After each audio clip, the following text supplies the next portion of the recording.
So my name is Monica. I have been a licensed tourist guide in this northwest part of Spain, the region called Galicia, the Celtic part of Spain, for over 20 years, and in English, French and German, and hopefully I will speak English today because I had a German speaking group just half an hour ago. So crossing fingers, I don't use German in my speech. So let's change the camera and show where I am. So I am just in the edge of the old town. So the old town is just behind here. That's the old town with the Roman city walls that I have shown in several tours. And this area that was developed in the early 20th century. So these buildings around here are from the 1920s, 1930s. And actually this is the old courthouse. It's also in that time that they built the high school here. So there was one high school for boys, one other for girls. Now they are both mixed. And as you can see, there is a half marathon, people running all across the city. It was a little a nuisance actually for my in-person tour that I did earlier. So I'm panning around so that you see, this is the new development of the city. The city is growing this way towards the east, the southeast. This is actually the street that these two high schools lead to. Behind them is the main street that links to the high road, to the main road for Madrid, the capital of Spain, which is 500 kilometers, 300 miles southeast. And this is the new courthouse. This is a very, very contemporary building, the new courthouse of Lugo on the Plaza de Avilés. So this square is called Plaza de Avilés. And although the fountain here is new, it's an exact reproduction of an old one that was on the main square in front of the city hall. And with this lady, now the light is very bad now, and I think I have to turn vertical for you to appreciate the statues. So let's go 1, 2, 3. And this is the vertical spot. So you have the lions at the bottom and a lady that represents the country of Spain on the top. The Matrona Hispanica, a Spanish matron, like the lady Spain. 1, 2, 3, 4, 5. I'm going to horizontal again. So welcome Tina, welcome Leslie, welcome Julia, welcome Faith. I'm just showing the surroundings of this park that I'm going to show you now, the Parque Rosalía de Castro. So just between the old city, which is this way, so this would be north, and the new city, which has been growing in the 20th century this way, and these are the new courthouses. So there was an empty or vacant area here in the early 1900s, and a major decided 1921 to transform this into a place for leisure for these, particularly these rich classes that had plenty of time to walk around. At first, when it was first started, the name of the park would have been the name of the king of that time, Alphonse XIII. But because just after they finished the park, Spain became a republic for some time. They changed its name for Rosalía de Castro, and I'm going to show you the name on this pillar here, Rosalía de Castro. Let's see if I have to zoom in for you to read properly, but I will show the statue of the lady in question in a second. She is Galician's most famous writer. So I am in a part of Spain called Galicia, the northwest corner, where we speak a different language than Spanish. So we speak Spanish, but also Galician, which is a medieval version of Portuguese. And although it was forbidden or considered like a lower quality language for some time in the Dark Ages, this lady, Rosalía de Castro, she dared publish a book of poems in Galician in 1863. So we are very thankful. She was a brave woman, and after her, many, many local writers decided to put their shame away and produce Galician literature. And I had actually a few days ago a whole home tour about that. So the layout of the garden, this is like a flat surface, and then it has like terraces. I will show you going down towards the valley. So it's like overlooking the valley of the river Minho that goes all around the city of Lugo. And this upper part, which is the oldest part of the garden, planted 1921, is very geometrical. And I'm going to show you this layout. So I am starting from the main entrance here, and I will be zigzagging all around. Okay, so this is the layout. The main alley in this, under plain trees, plain trees mostly, and lime trees.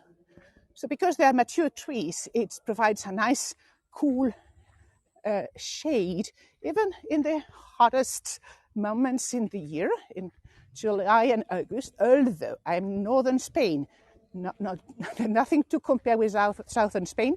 So this weekend, for instance, 2/3 of Spain are in yellow or orange warning for hot temperatures, about 35 Celsius, 95 Fahrenheit, and we are here barely in the 18 Celsius, so 65 Fahrenheit, because it has been cooling down with rain during the night. So welcome, Leslie, Julia, Faith, Tanya, Lonnie. So these are big chestnut trees. So all the trees that surround me, remember, this garden was planted 1921, so they have just turned 100 years old. And there are lots of different species. This is not a colorful garden like we've been privileged to see in the tours in Belgium, in the Netherlands. This is mostly a tree garden, an arboretum. And this is the statue that honors the major that paid or decided the construction of this garden in 1921, although the statue we see was built much later. So maybe I have to put it vertical, just going vertical, 1, 2, 3. Okay, oh, sorry, the gimbal is on the way. So Ángel López Pérez, that was the name of this major. 1, 2, 3, 4, 5. I'm going horizontal again.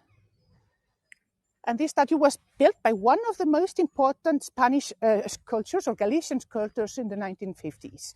So this statue was installed in 1958. And so it's like a memorial to this important major that actually did lots of things for Lugo. He was, the popular alcalde, the popular major. So actually, he was fortunate that he was ruling Lugo when Lugo was prosperous and wealthy, thanks to the railroad that brought lots of trade. So there are very important needle trees around me, like cedars, but most are the deciduous trees.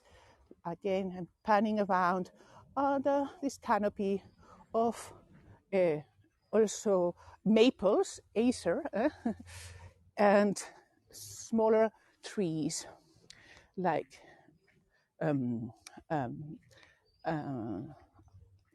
these ones. I don't remember now the name of these ones on the left. They have beautiful white flowers in the spring. Sorry. So this is a lime tree. This is a younger tree. So some they had an issue with some elm trees years ago that died with a disease, so they had to replant them. So the oldest structures in the park are from the 1920s also. So remember, the park was first planted 1921. This music kiosk was completed in 1928.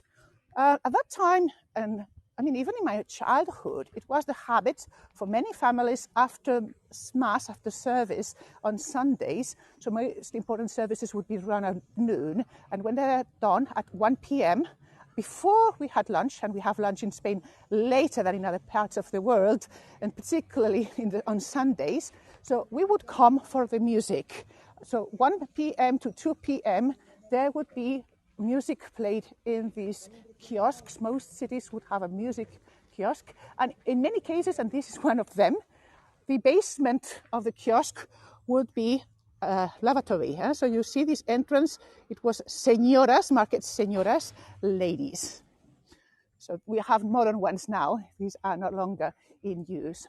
So this is a beautiful music kiosk from 1928.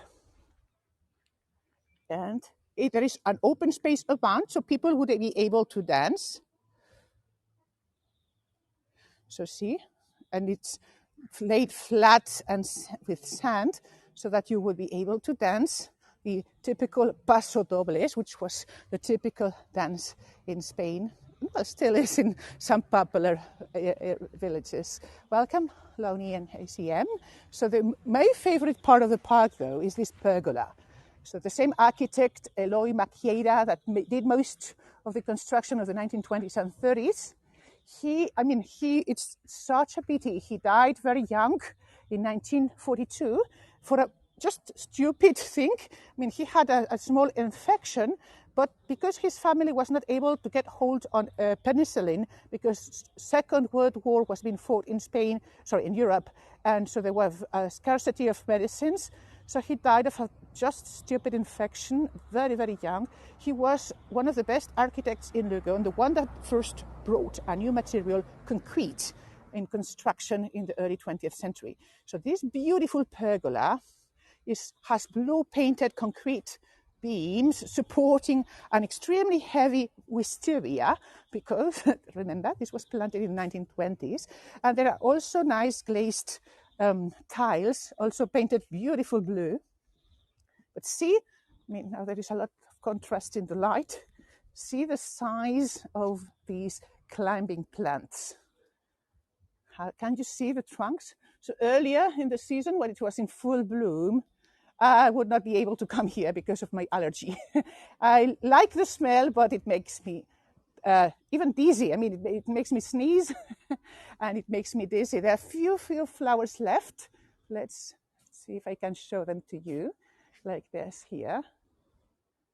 These purple flowers hanging from this plant. And the reason for this pergola being built is the viewpoint. And now I have to move the gimbal a little, and you will be able to see how we are standing high above the valley of the River Minho. So maybe I have to zoom in a little, see if I can. Right, so I have a tour which is walking the river banks, and I'm going to show you with my fingers, all this down here is the river banks, and this is the Club Fluvial, like a country club along the river banks, which has swimming pools and all kinds of facilities. And another big building you can see here in this part with the green roof is the exhibition hall in Lugo. Now I'm going to show you the ugly, because I am a professional tour guide. I have to tell the truth. My father was a journalist, maybe that's why. And there is a huge court case, a lawsuit against the construction of this very ugly building. We don't know why somebody authorized the construction of this apartment building, and within a week, 15,000 people in Lugo signed for a lawsuit against this decision, because it's hiding most of the view of this viewpoint. I mean, what's the point of having a viewpoint if you build modern buildings that close the view? Yeah. So now we won, and this building needs to be destroyed. So this building is going to be demolished. That's the good news. It's going to cost a lot of public money, and that's the bad news. So we're paying with our taxes for somebody else's mistakes. So see how beautiful these jars are, these concrete jars, planters. So I am very fond of Art Déco, and this is this Art Déco influence of the 1920s. So I'm trying not to show the ugly building in the rear, so let's see if I can hide it, if it was you here. So I'm sorry the light is not very good, but as long as it doesn't rain, I will repeat this tour in the future. So these terraced gardens, you can see how the park goes further down, and so this is a space for skaters, a platform for skaters, and then it goes further down. There are more terraces down. I'm not going to go all the way down. This is just a half an hour tour of the most interesting parts of the park.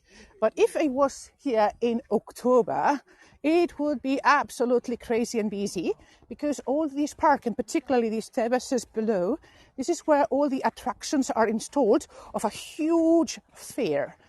Traditionally, the main festival in Lugo would have been to celebrate the Catholic saint San Froilan, a local saint. He was born in Lugo 833, and his holiday, I mean the day the Catholic Church dedicates to him, is October the 5th.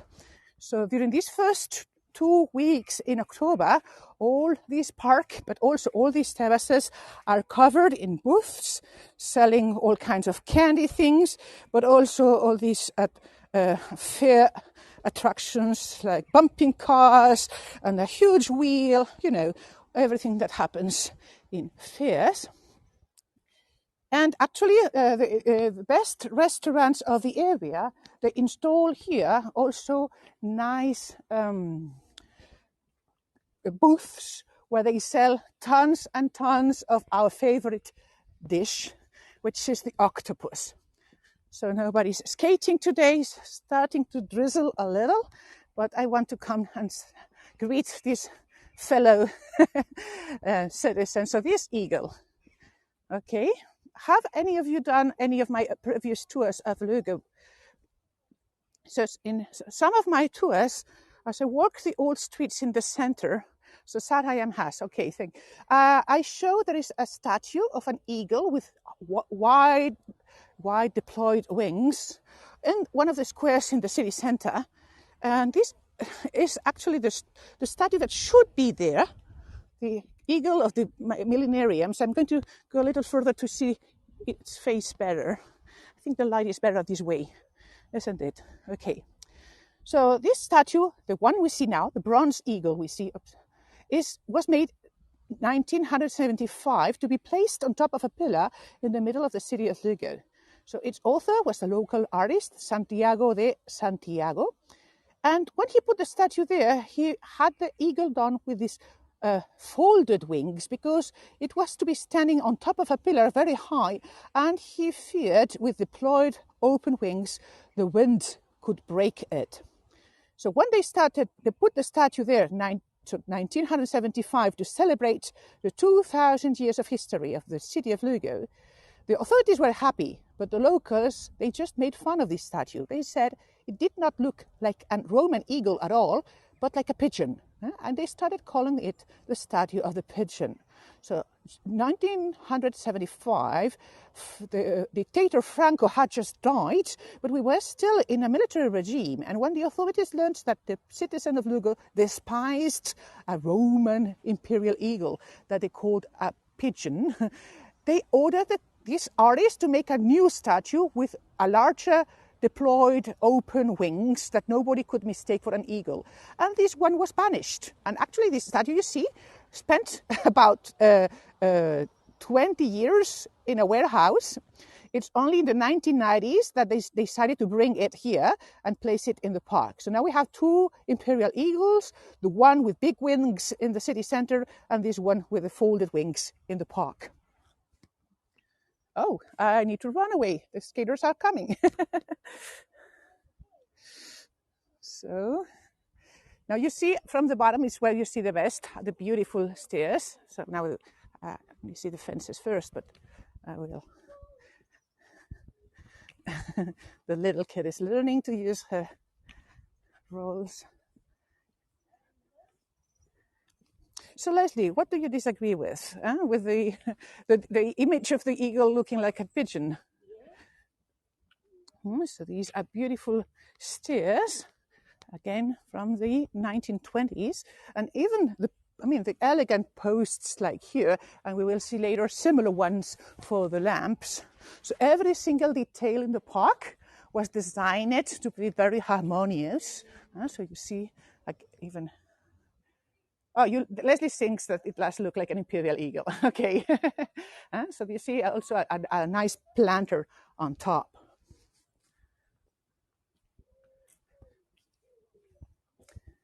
I like these cobalt blue details, like these little tiles now and then. And you see like the large cedar trees. As a kid, and most kids from the new generations, the favorite part would be here, the pond. The pond was made in several stages. The first part was 1924, then 1926, then 1928. It has an irregular shape, and it normally has ducks. So let's see if we see any. So they have little islands. Yes, there are some. So now we're not allowed to feed the ducks, but this is something that we all tried to do as kids. So see this one over here. Welcome, Sylvia. Oops, it's diving. This one is having a nap. And these are the females, which are brownish. And the little house. I was jealous of the little house. I wanted a little toy house myself. I never had. And there is a bridge in between this part of the pond and the other part. So now I have to confess something. The first ever stream tour I did over 1 year ago, I was training and I came here because I knew it was going to be quiet. And I almost break my nose here because I missed a step. I was looking at my gimbal and not at my feet. And the gimbal did his job. I mean, nobody noticed I was tumbling down. It's amazing how these things work. But now I learned to be careful when I hold the gimbal and have steps in front of me. So you see more little ducks around a nice little island.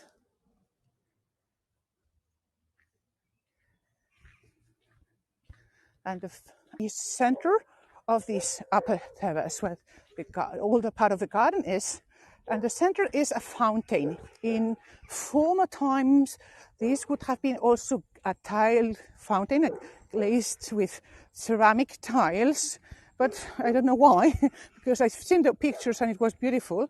It was replaced in the 1950s with the one we now see. So it was made in stone by a local artist.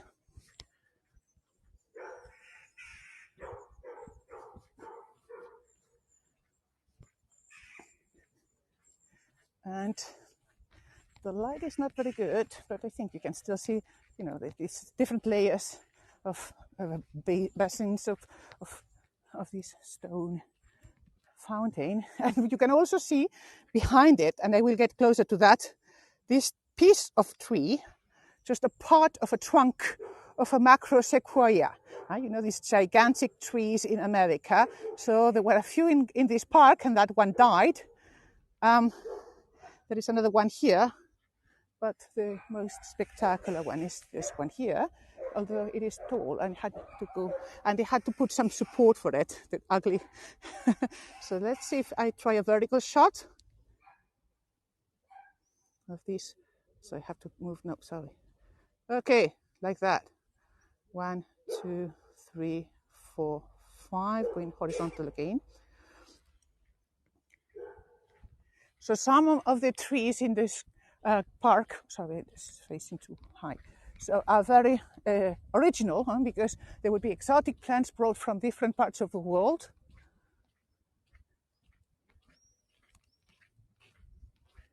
But the most magic element I left for the last. I will show you in a minute. Before I get there, I have 4 minutes left. Yes, I'm on time. So one of the first buildings in the 1920s was this beautiful, beautiful little pavilion, little house. Unfortunately, they've put the garbage bins where the house is the nicest. So, you know, it's practical but ugly. So these would work as a greenhouse to preserve plants that were not winter hardy. And it was also the residence of the gardeners of that time. Now they still use this, but mostly for storage of all kinds of machines that they used in gardening. Thank you, Lani, for your support. So what is the word Galician? Galician is the adjective for people living in Galicia, this part of Spain, in northwest Spain. Thank you, Randa. So there now is a playground for kids, a playground for adults. So this is the playground for adults. In most European cities and towns, they have built these kind of structures for sport so that you exercise. They often are like monitors showing you how to use these machines and train your body. And so as a botanical garden, many trees also have their label. So you see the Greek fir in English, Abies cephalonica, and I'm going to show the tree. I like it.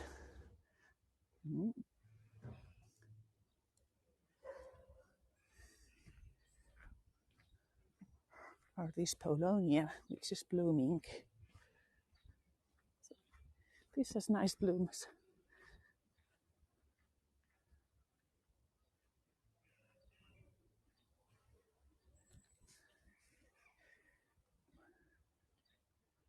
You see, what's the name of the tree in English? Let's see the label, the cheater.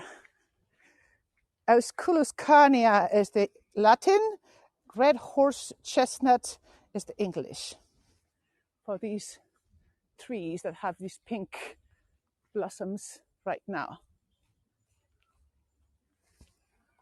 Because many kids in Lugo have learned geography thanks to a very peculiar map of Spain, which is under this structure.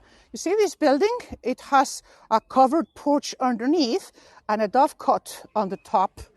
So we see lots of pigeons around us. Many of them were raised in here. And it is a very nice map of the Iberian Peninsula. Now, sometimes I have issues with the focus. I will need to put the telephone in between the bars so that it does not. Okay, let's see if I can manage to get the phone inside. Right. Okay, so can you see this now?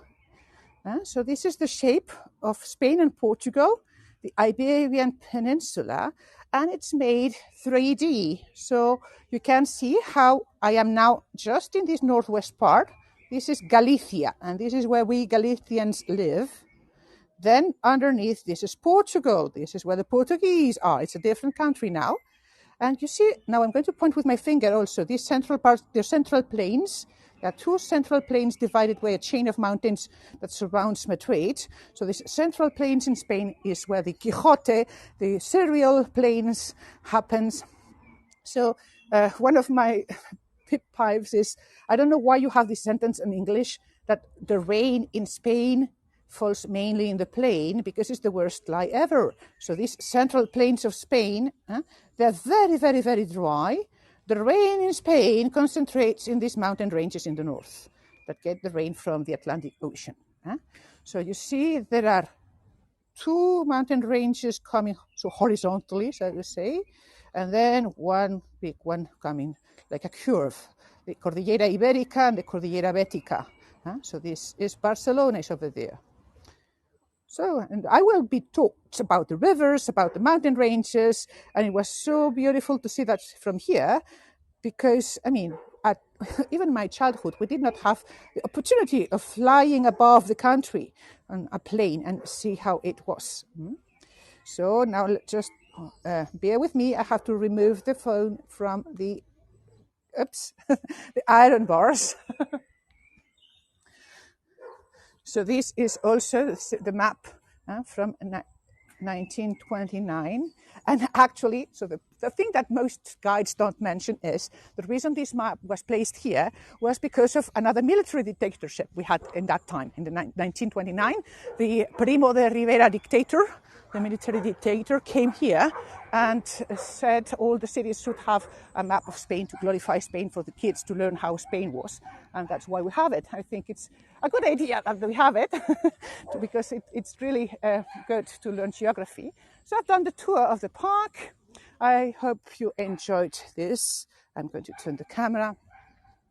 So remember, this is just one of the the simplest, probably, of the historic gardens in Galicia, with very mature old trees coming from all over the world, and several architecture features that are quite interesting, like my favorite, the pergola, and also this map of Spain.